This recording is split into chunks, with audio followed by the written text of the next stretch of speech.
અહીંયા આજે ગુજરાત જોડો જનસભામાં ઉપસ્થિત આમ આદમી પાર્ટી પ્રદેશ પ્રમુખની સાથે દરેક ગુજરાતીના ધડકન એવા માન્ય ઈશુદાનભાઈ ગઢવી, સાથે પ્રદેશ પ્રવક્તા વિક્રમભાઈ દવે, અમૃતભાઈ મકવાણા, પંકજભાઈ રાણસરિયા, કેડી બાવરવા સાહેબ, ડોક્ટર રાણા સાહેબ, અમારે દાદા પ્રમુખ શ્રી, અને સાથે જ ભાઈ જયરાજભાઈ હોય, ચંદુભાઈ, તમામ લોકોનો, આમ તો નાનભાઈ બધાનો પરિચય આપી દીધો. વધારે નામ લેવામાં વિશેષ સમય વિજયભાઈ બગાડતા નથી, પણ આ કાર્યક્રમની શરૂઆત કરતા પહેલા જ્યારે આ પરિવર્તનના સંકલ્પ સાથે મોટી સંખ્યામાં તમે બધા ઉપસ્થિત છો, ત્યારે આજના મુખ્ય મહેમાન તરીકે આપ સૌને હું રાજુ કરપડા હૃદયથી આવકારું છું.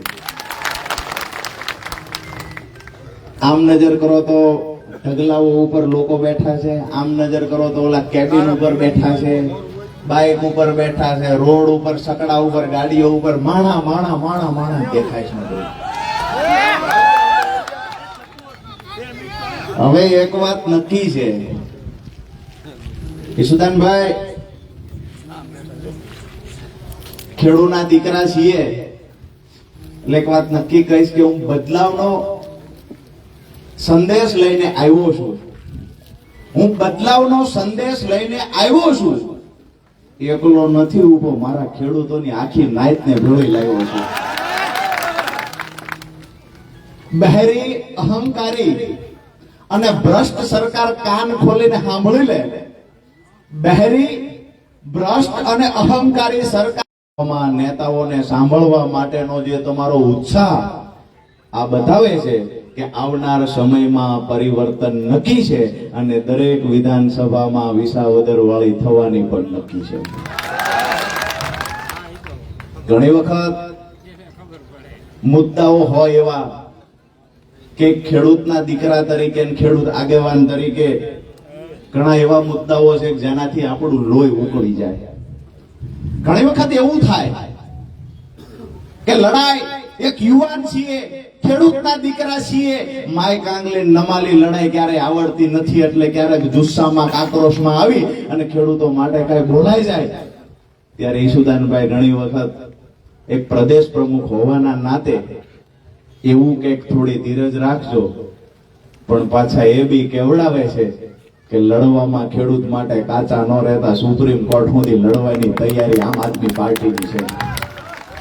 એટલે એક પ્રદેશ પ્રમુખ તરીકે જોરદાર તાળીઓ એમને પણ વધાવીએ આજની તકે, ખાસ કરી જેને અમારો જુસ્સો પૂરો પાડ્યો છે, જેને આમ આદમી પાર્ટીનો એ સમય હતો કે તમામ લોકો એવું સમજતા કે આ ડૂબતી નાવડી છે, હવે આમાંથી કૂદીને ભાગી જવાય. કોઈ ખિસકોલા, કોઈ ઉંદર, કોઈ બિલાડી કૂદીને ભાગી ગયા ત્યારે એને કહ્યું હતું કે આ નાવડી મારા સહારે અરવિંદ કેજરીવાલજીએ આપી છે. આ નાવડી ગુજરાતના યુવાનો, ગુજરાતની મહિલાઓ અને ગુજરાતના ખેડૂતો માટે આ નાવને મારા સામે કાંઠે પહોંચાડવાની જવાબદારી જ્યારે પરમાત્માએ મને આપી છે, ચાહે ગમે તે પરિસ્થિતિ હોય, નાવને સામે કાંઠે પહોંચાડીશ. અને આજ મને નજર સામે દેખાય છે 2027 આપણું નાવડું હામા કાંઠે પૂરી જવાનું છે.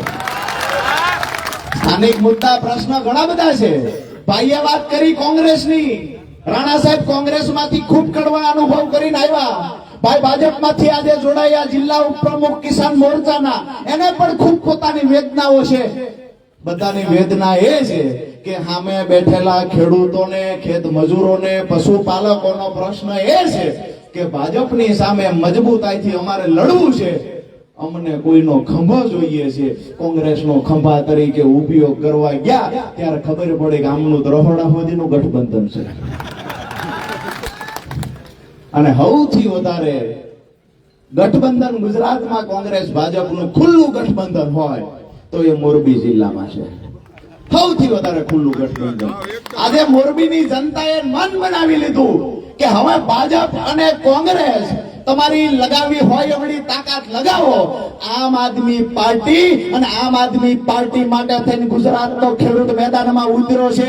આવનાર તાલુકા પંચાયત, જિલ્લા પંચાયત કે આવનાર કોઈ પણ ચૂંટણીઓ હશે, આમ આદમી પાર્ટી માટે ગુજરાતનો ખેડૂત, ગુજરાતનો યુવાન લડવાનો છે. ત્યાંથી જયારે નીકળ્યો, રાણા સાહેબે કહેલું તબિયત બરાબર નથી, 2-3 દિવસથી બોટલો ચડાવતો. રાણા સાહેબે કહ્યું તબિયત ભલે બરાબર નથી પણ ટીકર તો આવવું પડશે. વિક્રમભાઈ ગઈકાલ કીધું, મેં કીધું હાળું અઘરું થશે વિક્રમભાઈ. અત્યારે ગાડીમાં જ ઉતરતા ઈસુદાનભાઈએ કીધું મને કે 2 દિવસથી સભાઓ નથી કરી તબિયતનું. મેં કીધું આટલા ખેડૂતોને જોઈને હવે દવા બવા કાંઈ જરૂર જ નથી. અને આટલી સંખ્યા સામે આવી ગઈ હોત તો આપણે બાટલો ન ચડાવવો પડત, એમ નામ રાગે આવી જાય. મને નશો મારા ખેડૂતોનો છે, પીડા મારા ખેડૂતોની લઈને નીકળ્યો છું. અહીંયા જ હળવદની બાજુમાં મોરબી જિલ્લાની અંદર હોય કે કચ્છની અંદર હોય, અમારા ખેડૂતના ઊભા પાકમાં હાઈ ટેન્શન લાઈન વાળા જેસીબી મશીન ચલાવે, હિટાચી મશીન ચલાવે. અમારો જગતનો બાપ ખેડૂત હાથે પગે લાગે. જમીન સંપાદન કરનારા લોકો બળજબરીપૂર્વક ઢસડીને ખેડૂતો માતાઓ હોય કે ખેડૂત વયોવૃદ્ધ હોય એને ઢહડીને ટેમ્પામાં લઈ જાય, પોલીસની વાનમાં લઈ જાય અને પોલીસ સ્ટેશનમાં બેહારી દેવામાં આવે અને એની મહાસમી જમીન પર ઊભા પાકમાં જેસીબી ચલાવે. મારી વાત સાચી આ કે ના? અરે સત્તામાં બેઠેલા માય કાંગલા નમાલા નેતાઓને કહીએ છીએ કે તમને તમારી માં માટેનો જે પ્રેમ છે એના કરતા 10 ગણો વધારે પ્રેમ અમને અમારી જમીન પર છે, અમારા ખેતર પર, અમારી ધરતી માતા પર અમને પ્રેમ છે. વાત રહી તમારી પોલીસની, એ પણ કહીએ છીએ થોડો સમય રાહ જુઓ. તમને જે હોય કે તમારી પોલીસના દંડા, તમારી જેલ, આનાથી ગુજરાતના યુવાનને ડરાવશો, ધમકાવશો. અરે એ તો કોંગ્રેસના નેતા હતા જે તમારી પોલીસથી ડરી અને તમારા ખેસ પહેરી લીધા. ડંકાની ચોટ પર કહીએ એક વખત અખતરો કરીને તો બતાવો, એક વખત અખતરો કરીને બતાવો. તમારી પોલીસની તાકાત જે છે, તમારી પોલીસ શું ધંધા કરે છે એ પણ ખબર છે. અમારે પોલીસ સાથે ડાયરેક્ટ કોઈ વાંધો નથી, તમામ પોલીસ ખરાબ છે એવું પણ કહેતા નથી. પણ દારૂના હપ્તા લઈ જવા, ખનીજ ચોરીના હપ્તા લઈ જવા, રેતી ચોરીના હપ્તા લઈ જવા અને ચાપલુસી ભાજપની કરવી, આ પોલીસ અધિકારીઓથી અમને વાંધો છે અને આવનાર સમયમાં હિસાબ કરશું વ્યાજ સાથે, એ નક્કી છે. અહીંના ઘણા બધા મુદ્દાઓ છે. ચાળંદ્રા ચેકડેમ તૂટ્યો, 7 થી 8 ગામ એનાથી પ્રભાવિત છે. 7-8 ગામના ખેડૂતોને સિંચાઈના પાણીનો લાભ મળે એવું છે. અઠવાડિયા જેવું થયું, હજુ સુધી આગળ કઈ કામગીરી હાલી નથી. તંત્રને અહીંયા મીડિયાના માધ્યમથી કહીએ છીએ ટૂંક સમયમાં કામ ચાલુ કરી દેજો, નહીતર અમે નકરા ભાષણ કરવા નથી આવ્યા. અમારું કિસાન સંગઠન આવતા 15 દિવસમાં જો કામગીરી ચાલુ નહીં થાય તો આમ આદમી પાર્ટી અને કિસાન સંગઠન રાણા સાહેબ મેદાનમાં ઉતરી જજો અને ભાજપ કોંગ્રેસને બતાવવાનું છે કે અમારી તાકાત શું છે. તો આપ સૌને પણ એ વાત કહીશ કે જ્યારે પણ આહવાન થાય ચેકડેમને સાંધવા માટે, રિપેરિંગ કરવા માટે થઈ અને જ્યારે આહવાન થાય ત્યારે આપ સૌ નીકળશો, આ કે ના? સંપૂર્ણ તૈયારી છે. તો અહીંયાથી જ કહી દીધું ભાઈ કે મોરે મોરો ઈ આવવા દો, ચૂંટણી નજીક આવવા દો, દઈ જ દેવાનો છે.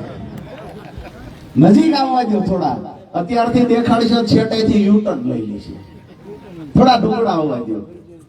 વાત રહી અહીંયા બાજુનું તમારું માનગઢમાં સરકારી જમીન, પહેલા કોઈની માલિકીની જમીન એને શ્રી સરકાર કરી દેવામાં આવે, ત્યાર પછી અમુક લોકોને એ જમીન ફાળવી દેવામાં આવે. મેં તો સાંભળ્યું છે પૂર્વ પંચાયત વિભાગના મંત્રી છે એમને પણ આ ધંધો કર્યો છે. તમે સાંભળ્યું છે કે મેં સાંભળ્યું છે? મારું ગામ દુધોઈ અહીંથી 80 કિલોમીટર થાય, ત્યાં મને વાવડ મળ્યા કે અહીંયા માર્કેટિંગ યાર્ડના કોક ચેરમેન છે, ભાગીદારમાં છે. માજા જ્યાં તિજોરી લૂંટવાની હોય અહીંયા ભેગા થઈને જ લૂંટે છે બધા ભાગીદાર. 450 વીઘા તમને ખબર છે એમ આખું રેકોર્ડ છે અને માર્કેટ યાર્ડનું મારી પાસે બધું.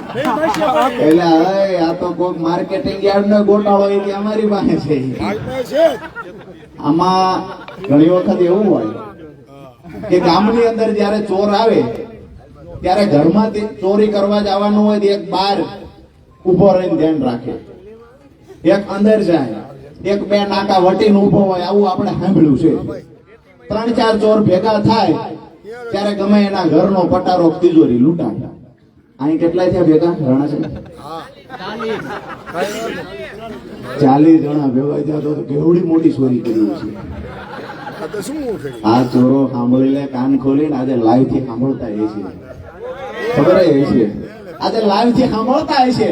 એ ચોરોને પણ કહીએ છીએ કે જગતના બાપની, ખેડૂતોની આ જમીન જે તમે પચાવી પાડવાનો ધંધો આદર્યો છે, જે લોકો આવી જમીનો ખાઈ ગયા છે એને ઘરે જઈને એકવાર પૂછજો તો ખરા. ઉપર વાળો જયારે કૃપાયમાન થશે ને તેથી વાપરે એવું કોઈ નહીં રહે.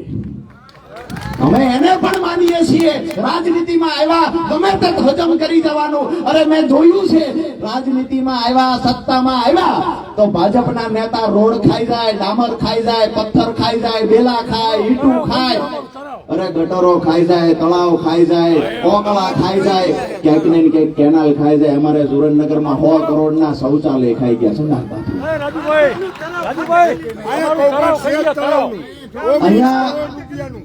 અહીંયા પ્રશ્ન એટલે છે કે ભાજપનો ડર હોવો જોઈએ વિપક્ષ તરીકે કોંગ્રેસનો ડર એટલે નહોતો કે રોજે રોજ રાતે રહોડા મોદીનું ગઠબંધન હતું. બીક હતી ને ક્યાંક ને ક્યાંક ભાગીદારી પણ બે ભેગા થઈને કરી છે. આ ભ્રષ્ટાચારો જે કર્યા છે, સત્તા બદલાવાની હવે 2 વર્ષની વાર છે. જેને જ્યાં સામાન પેક કરીને જવો હોય ત્યાં જતા રહે. આવનાર સમયમાં હિસાબ થશે. એ ડંકાની ચોટ પર રણના ટીકરથી કહેવા માટે આવ્યો છું. બીજી વાત રહી તલાટીઓની, તો ક્યાંક ને ક્યાંક તલાટીઓને વધારાના ગામડાઓની કાં તો જવાબદારી આપવામાં આવે છે, કાં તો તલાટી મનમાની કરે છે. મેં જાણ્યું છે ત્યાં સુધી તલાટી અઠવાડિયામાં 1 કે 2 દિવસ માંડ આવે છે. મારી વાત સાચી છે? આવા તલાટીને શું કરવું હોય? જે તલાટીને પંચાયતમાં વહીવટદાર તરીકેનું કામ છે એ તલાટીએ રોજે રોજ પંચાયતમાં આવવાનું હોય, ગામના લોકોને દાખલા કાઢી દેવા, પંચાયતનો હિસાબ કરવો, આ કામ તલાટીનું હોય. અહીંયા તો સારું છે, મેં લખતર તાલુકામાં તો ફોર્ચ્યુનર લઈને તલાટી અમદાવાદ થી અપડાઉન કરે. ફોર્ચ્યુનર લઈને તલાટી અપડાઉન કરે. સાહેબ જોવાની વાત એ છે, રણટોવા માટે પોલીસ મૂકી સ્પેશિયલ. રણટોવા વાળી વાત હમણાં ઈસુભાઈ કરે. ઇકો સેન્સિટિવ ઝોન ના દીકરા થયા છે ને, એની વાત ઈસુદાનભાઈ કરવાના છે. એ વાત કરવાના છે. ત્યાં ગીરમાં કઈ આવ્યા છે ને અહીંયા કહેવાના છે. થોડો સમય રાહ જુઓ. એના માટે થઈને લડવા આમ આદમી પાર્ટીને ભગવાને મજબૂત મનોબળ આપ્યું છે. એનાથી હું તમને મોટી વાત કરું કે અમારી સાથી મજબૂત છે.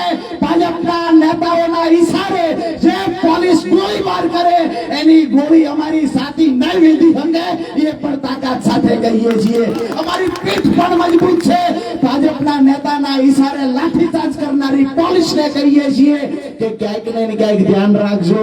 જે સાબરકાંઠામાં ઘટના ઘટી ના ઘટે, નહીતર અમારી પીઠ પર તમારો જેવો દંડો પડ્યો એ દિવસે બહારથી આર્મીને બોલાવશો તો ભેગું તમારાથી ક્યાંય નહીં થાય. મહત્વની વાત દોસ્તો એ છે કે પીડા છે. આ અવાજ શેના માટે છે? આક્રોશ શેનો છે? પીડા એ છે કે ખેડૂતોના જ્યારે હક અધિકારની વાત આવે છે ત્યારે સરકાર સાંભળવા માટે તૈયાર નથી. મારી સામે હજારોની સંખ્યામાં ખેડૂતો બેઠા છે. હું જ્યારે એવું પૂછું કયો ખેડૂત એવો છે કે જેના માથા પર દેણો નથી, એવો ઊંચો હાથ કરે. હજારોની સંખ્યામાં ખેડૂત છે. એક ખેડૂતનો હાથ ઊંચો થતો નથી. જ્યારથી સમજણા થયા ત્યારથી પશુપાલનનું કામ કરીએ, સાથે ખેતી કરીએ, રાતે મોડી રાત સુધી ખેતરમાં કામ કરીએ. ટાઈડ હોય, તડકો હોય કે વરસતા વરસાદમાં યુરિયા ખાતર નાખવાની વાત હોય, તમામ જગ્યાએ સતત અમારો ખેડૂત બાપડો કામ કરે. અને એના ઘરે જ્યારે પ્રસંગ આવે દીકરા દીકરીનો, ત્યારે એક બાજુ ઘરે ઢોલ વાગતો હોય અને બીજી બાજુ એ દીકરાનો વરરાજાનો બાપ ગામમાં વ્યાજે પૈસા લેવા નીકળે. આ પીડા રાજુ કરપડા ઈસુદાન ગઢવી લઈને નીકળ્યા છે.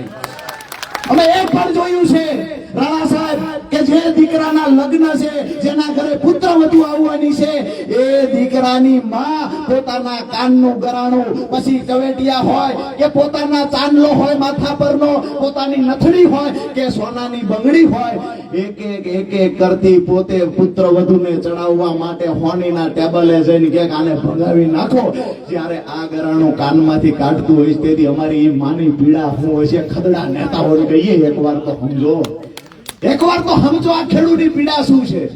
મુદ્દો એ છે કે આવનાર સમયમાં અત્યાર સુધી જ્યારે જ્યારે પણ ખેડૂતોને જરૂર પડી છે ત્યારે એમના માટે કોઈએ અવાજ ઉઠાવ્યો નથી. ક્યાંક કોઈએ અવાજ ઉઠાવ્યો તો એ અવાજ દબાવવાના પ્રયત્ન કરવામાં આવ્યા છે. અમે કહીએ છીએ આવનાર સમયમાં આમ આદમી પાર્ટી ખેડૂતો, યુવાનો અને મહિલાઓ માટે મજબૂતાઈથી લડશે. વધારે વિશેષ કાંઈ વાત નથી કરવી. વાતો કરવા બેસું, સામે ખેડૂતોની સંખ્યા છે, સમયને જતા વાર નહીં લાગે, ખૂબ લાંબો સમય ખેંચાઈ જશે.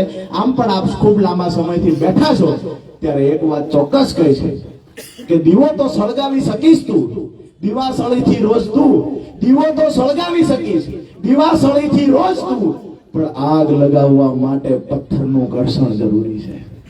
આગ લગાવવા માટે આવનાર સમયમાં આપણા ખેડૂતોનું સંગઠન જરૂરી છે. આગ ક્યાં લગાવવાની છે? આગ આપણા દિલમાં લગાવવાની છે. આગ ક્યાં લગાવવાની છે? આગ યુવાનો માટે, ગુજરાતના ખેડૂતો માટે, ગુજરાતની મહિલાઓ માટે અને ગુજરાતની તિજોરી લૂંટી રહેલા ભ્રષ્ટાચારીઓને અંકુશમાં લાવવા માટે થઈ અને આપણા દિલમાં આગ લગાવવાની છે. આવનાર 7 તારીખે આમ આદમી પાર્ટી દ્વારા ચોટીલામાં 35 વર્ષ પછી ગુજરાતના ઇતિહાસમાં 35 વર્ષ પછી એક મહા ખેડૂત સંમેલન થવા જઈ રહ્યું છે. ત્યારે એક ખેડૂતના દીકરા તરીકે મારી યુવાનીના 8 વર્ષ મેં ખેડૂતો પાછળ ઘસ્યા છે. લાખો કરોડો રૂપિયાની કમાણી મૂકી અને ઈસુદાનભાઈ જ્યારે ખેડૂતના ચરણે આવ્યા છે ત્યારે અમે તમને વિનંતી કરવા આવ્યા છીએ. આવતી 7 તારીખે વરસાદ હોય કે તડકો હોય, આ લડાઈ આપણા બાળકોના ઉજળા ભવિષ્ય માટેની છે. આ લડાઈ ખેડૂતોને ખેતી બચાવવા માટેની છે. આ સંકલ્પ કરી વાહન મળ્યું ના મળ્યું વિષય પછીનો છે. ગમે તે વાહનમાં લટકાઈને ટીંગાઈને કે પછી હાલીને આવતી 7 તારીખે ચોટીલા પૂગવાની તૈયારી રાખજો. અમારા હાથ મજબૂત કરવા માટે એકવાર તમે ત્યાં આવો. આવનાર સમયમાં ભારતીય જનતા પાર્ટીને સત્તામાંથી ઉખાડી નાખવાની તાકાત અમે રાખીએ છીએ. મારી વાત સાથે સહમત છો?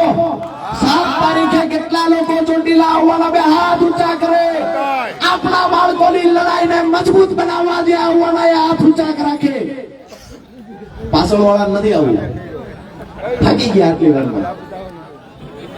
મુદ્દાની વાત એ છે કે આપણે ઈસુદાનભાઈ ગઢવીને પણ સાંભળવા છે. તમને બધાએ ખૂબ શાંતિથી, ધીરજથી તમે મને સાંભળો. આપ સૌનો હૃદયપૂર્વક આભાર માનું છું અને આવનાર સમયમાં ફરી વખત પાછા જ્યારે પણ અહીંયા રાણા સાહેબ, વિજયભાઈ કે પછી બાવરવા સાહેબ કે પછી અમારે ભાઈ પંકજભાઈ જ્યારે બોલાવશે ત્યારે આપની વચ્ચે પાછા ઉપસ્થિત રહેવાના પૂરતા પ્રયત્ન કરશું. આપ સૌનો હૃદયપૂર્વક ખૂબ આભાર. ભારત માતાનો જય ઘોષ એવી રીતે બોલાવીએ કે અહીંથી એ અવાજ માનગઢ થઈ અને જે લોકો 450 વીઘાનું કરીને ગયા એ પૂર્વ મંત્રીના ઘર સુધી અવાજ પહોંચવો જોઈએ. બોલો ભારત